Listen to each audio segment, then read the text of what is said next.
A paz, meus irmãos, tudo bem?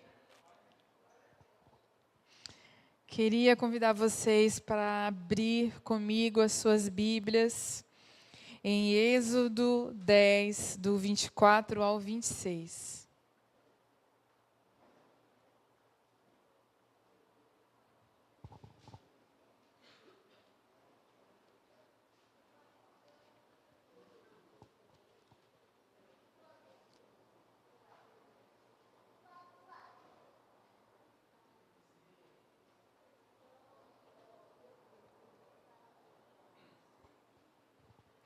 Êxodo 10, do 24 ao 26.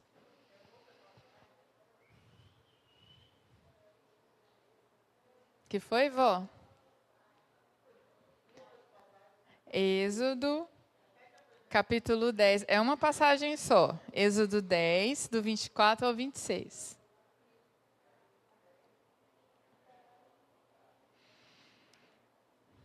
Meus irmãos, hoje eu quero compartilhar uma palavra com vocês que é uma direção que o Senhor tem me dado há alguns dias e eu estava esperando a oportunidade para partilhar com a igreja e hoje é um dia oportuno para isso.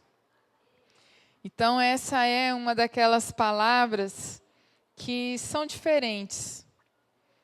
Elas falam de convites do Senhor para nós nos encaixarmos em algo. Então, abre seu coração, vá caminhando comigo nesses versos, nessa conversa, e que no final o Senhor construa algo em nosso interior. Êxodo 10, 24, todos encontraram? Diz assim.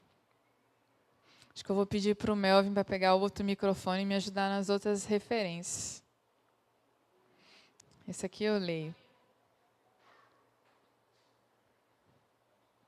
Diz assim: Então Faraó chamou Moisés e lhe disse: Vão e adorem o Senhor. Fiquem somente os seus rebanhos e o seu gado. As crianças podem ir com vocês. Moisés respondeu: Então você teria de nos providenciar os animais para os sacrifícios e holocaustos que queremos oferecer ao Senhor nosso Deus. Por isso os nossos rebanhos irão conosco. Nenhum casco de animal ficará para trás, porque temos de escolher alguns para oferecer em sacrifício ao Senhor, nosso Deus. E enquanto não chegarmos lá, não saberemos com que animais teremos de adorar o Senhor. Até aí. Meus amados irmãos, a primeira vez que eu li e ouvi a interpretação dessa passagem foi pelo nosso pai, o AP Luiz. E ele abriu a mim, descortinou a mim esse trecho da Escritura que quando a gente lê, geralmente a gente lê e passa direto, né? Mas um bom estudante das Escrituras sempre sabe de onde extrair ali as suas sementes especiais. E começando por aqui, eu queria partilhar a partir desse texto. Moisés está aqui naquele cenário onde ele está tentando retirar o povo de Israel do Egito. O povo de Israel era escravo, pensava como escravo, estava ali a todo momento murmurando, reclamando com Moisés e falando: Moisés, você está complicando a nossa vida. E Faraó do outro lado falando: Moisés, você é louco, o que é isso que você está fazendo? E um pouco antes da última praga, a 10ª praga, Faraó desesperadamente faz mais uma proposta a Moisés, porque ele já tinha feito tantas outras. Vai, mas deixa as crianças. Vai, mas deixa alguma coisa. E Moisés sempre falava: não podemos deixar, não podemos deixar. E aqui, por último, é como se Moisés declarasse melhor os seus intentos e ele falasse: quando nós vamos oferecer sacrifício ao Senhor, nós devemos levar tudo, porque nós só saberemos diante do altar o que é que nos custará. Eu quero conversar com vocês, meus irmãos, sobre voto. Aqui nessa passagem, nós vemos Moisés se preparando para uma grande entrega ao Senhor. E essa foi a proposta inicial para que o Moisés começasse um diálogo com o Faraó. Ele só chegou diante de Faraó para dizer: preciso levar o povo para oferecer sacrifício.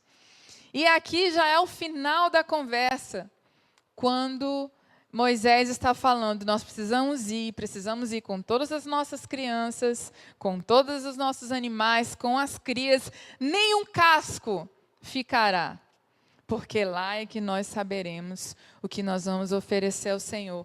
E isso aqui representa para mim, nesse momento, o quão específico precisa ser o coração de um adorador. O quão específico precisa ser o coração de alguém que quer entregar algo para o Senhor. O nosso Deus, irmãos, Ele é um Deus de alianças. Nós vemos Ele, ao longo da história bíblica, fazendo alianças com o povo, desde a aliança lá de Gênesis com Adão, quando Deus inicia todas as coisas, depois, quando as histórias vão se desenrolando, por exemplo, ali com Noé, Deus novamente faz aquela aliança, coloca o arco no céu para mostrar um sinal daquilo que ele havia acordado com Noé. Depois, mais na frente, a gente vê Jeremias falando de uma outra aliança que Deus faria, uma nova aliança, uma aliança superior, aonde ele chegaria ao ponto de escrever a sua lei nos corações dos homens. E hoje nós vivemos na vigência dessa aliança, onde a partir de Cristo, o Espírito Santo coloca a lei dele dentro do nosso coração. E o autor de Jeremias é tão ousado que ele chega a falar na sua profecia que eles nem ao menos precisariam de professor, porque o Espírito os ensinaria. Jeremias 31, do 33 ao diante. Mas esse Deus que faz alianças e que está acompanhando o seu povo na sua história durante milênios, Ele também é um Deus que espera por uma contrapartida. Se Deus é um Deus que faz alianças, existe uma outra forma da gente se aproximar de Deus. E é a partir do interesse humano, da contrapartida humana. O homem pode fazer ao Senhor votos. Se Deus faz alianças, o homem faz votos. E como o texto que a gente leu agora há pouco, nós vimos os homens querendo oferecer algo ao Senhor. E eu queria ler outras passagens para mostrar que, sim, o homem pode ter uma contrapartida em direção ao Senhor. O homem pode ser alguém que deseja reconhecer a Deus, que deseja responder a Deus em tudo aquilo que Ele já fez e já faz. Lê comigo Deuteronômio 23, 21. Aí o Melvin pode me ajudar.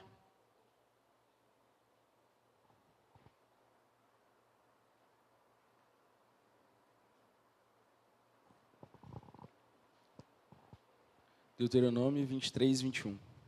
Se fizerem um voto ao Senhor, seu Deus, não devem demorar a cumpri-lo, porque o Senhor, seu Deus, certamente o exigirá de vocês, e vocês serão culpados de pecado. Eclesiastes 5, 4.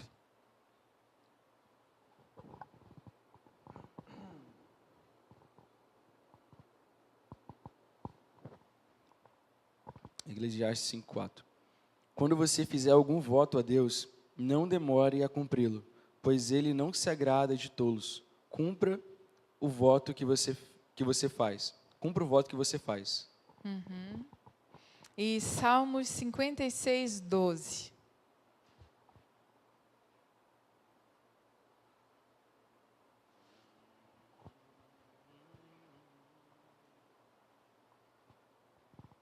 Salmos 56, 12. Os votos que fiz, eu os manterei, ó Deus.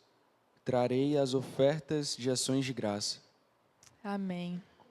Aqui nós vemos alguns exemplos bíblicos aonde é o homem que vai em direção a Deus. E ele vai levando votos. E as Escrituras nos chamam a ser fiel naquele voto que a gente fez. E o salmista aqui está falando: Senhor, eu vou manter os meus votos. Eu vou cumprir as minhas ofertas diante de você. Então esse é um movimento do homem para com Deus, querendo dar uma resposta a Deus. Existe ainda um outro tipo, um dos tipos de voto, e ele está representado aqui em Amós 2, do 11 ao 12. Lê para Amós 2, do 11 ao 12.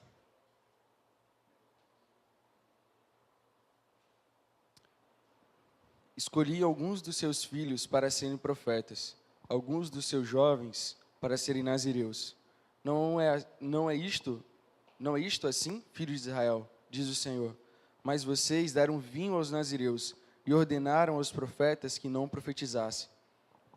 Aí. Amós 2, 11 e 12. Esse é um verso profético, onde o profeta já está denunciando o fato de, naquela geração, haverem jovens nazireus, haverem profetas, mas o povo estava deturpando a mente daqueles jovens, deturpando a mente e tentando corromper aqueles profetas, para que eles não profetizassem.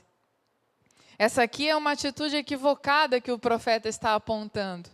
Mas o que nós poderíamos fazer que seria correto, conforme a vontade do Senhor? Seria que nós apoiássemos os jovens nazireus e os profetas. Aquilo que o Senhor queria ouvir naquele tempo, para que ele não precisasse anunciar a partir de Amós, era que os jovens nazireus tivessem um lugar para se manifestar e que os profetas tivessem um lugar para profetizar. O que nós vamos fazer no nosso tempo?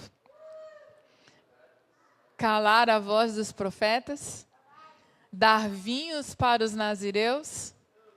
Ou prepará-los para atenderem ao chamado do Senhor? Nós faremos votos? Nós cumpriremos os nossos votos?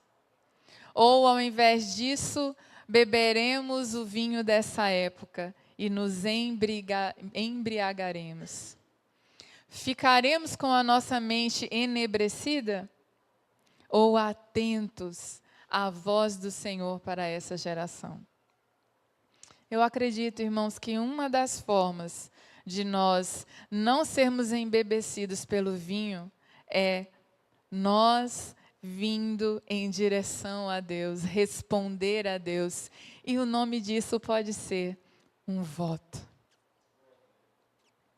Se nós estamos em tempos de trevas, se nós estamos em tempos onde todos estão achando que podem fazer muitas coisas, mas o que está acontecendo é que estão se tornando escravos de coisas, escravos de fazeres, escravos do funcionamento do Deus desse século. Uma forma de nós respondermos de maneira diferente a isso é abrirmos os nossos olhos e percebermos que nós podemos responder a Deus. Lembra do que nós já falamos algumas outras palavras atrás, de que Deus estava procurando pessoas na terra? Deus continua de geração a geração sempre com esse movimento. Ele está procurando pessoas na terra, pessoas que tampem as brechas, pessoas que possam ir em direção a Ele. E, por vezes, Ele não encontra. Eu acredito que uma das formas de nós irmos em direção a Deus é a partir de um voto. O voto do nazireado, por exemplo, é um voto de alguém que voluntariamente deseja se entregar ao Senhor. Então, ele voluntariamente, ele faz algumas coisas, ele segue o caminho do voto, para que ele mostre para Deus que ele quer se aproximar de Deus, mas ele também se torne um sinal ao mundo. Porque há certas peculiaridades na vida do nazireu que faz com que ele seja uma anunciação. Então, por dentro e por fora, ele fala para Deus, Deus, eu estou indo para ti. E ele fala para o mundo, olha, eu estou vivendo uma aliança com Deus. Aliança essa que eu quis estabelecer com o Senhor. Eu quis me entregar ao Senhor.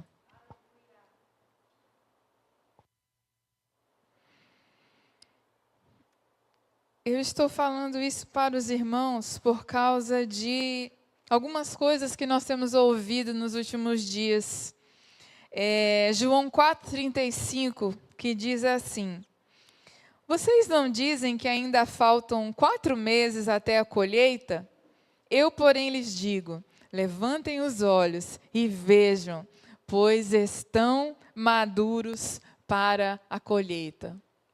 Nós ouvimos lá na convocação dos filhos ministeriais, a partir de uma palavra profética, que os campos estão brancos. João 4,35. Os campos estão brancos. Era como se o Senhor estivesse fazendo uma provocação para nós. Ei, vocês acham que ainda falta muito tempo para eu vir à terra e fazer alguma coisa? Eu já estou aqui. E se Deus fez uma provocação do lado de lá, eu pergunto para os irmãos, o que nós faremos? Será que nós podemos responder à altura? Será que o Senhor pode encontrar respostas aqui na terra? Será que quando Ele procurar, haverá alguém para o responder? Quero completar isso com ainda uma outra palavra. Mateus 5, do 13 ao 16. Que diz assim. Esse aqui eu vou esperar vocês encontrarem. Mateus 5, do 13 ao 16. Esse é o último texto. Mateus 5, do 13 ao 16.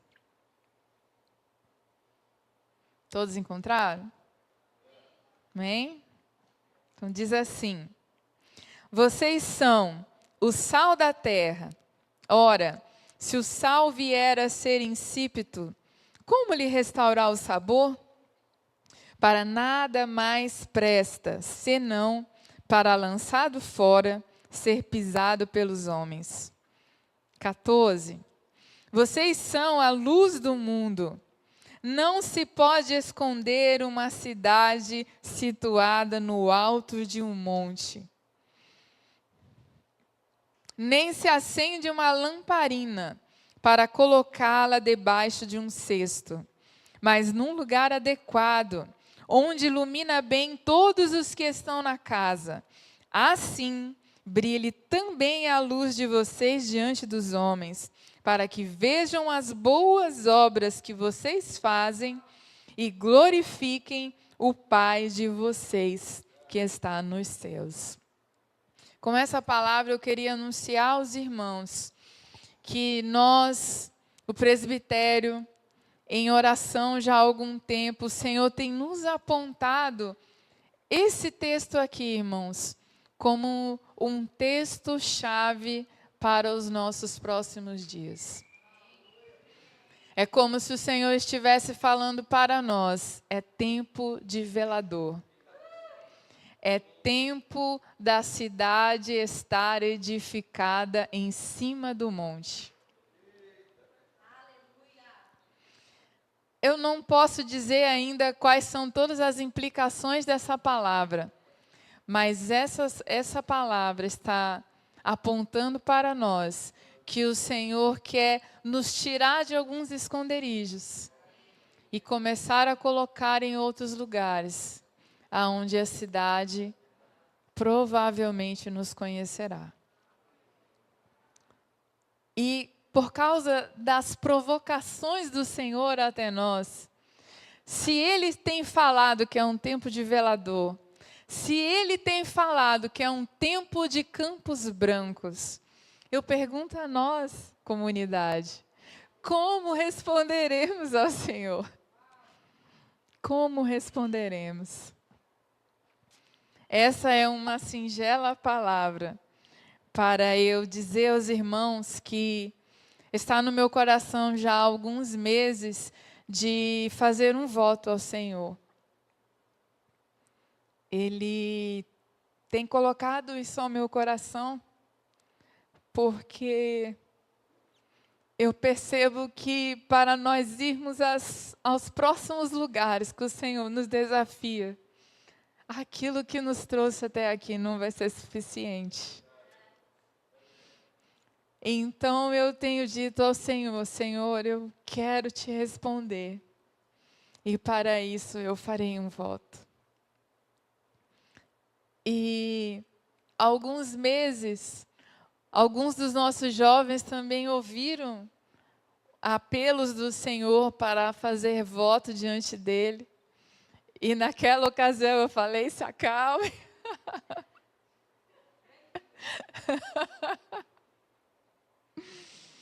Mas hoje eu quero convocá-los novamente.